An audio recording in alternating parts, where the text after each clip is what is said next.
I'm in my basement and I have a dresser down here, and I'm going to practice going across a countertop or a dresser, and I'm going to keep it's called cap across the table, maybe you could call it, and practicing volleys. It's a great way of practicing volleys, and it gets you in a good form. Your racket head's above your wrist, you're going forward, you're attacking the ball, and so it's a great way of practicing.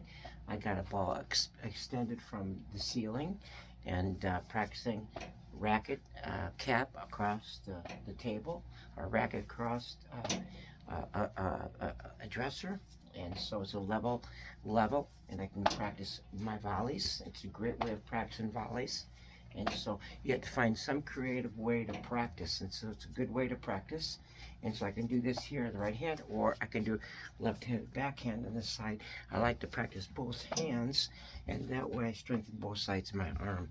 And so it's a great way of practicing. So if you're practicing backhand, you practice this way. If you're practicing forehand, you go this way.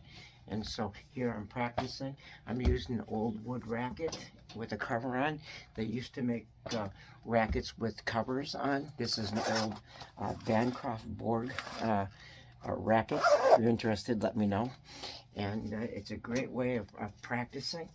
Racket cap across a level table or a dresser, and you move your feet. Whenever you're volleying, you volley with your legs and you go forward.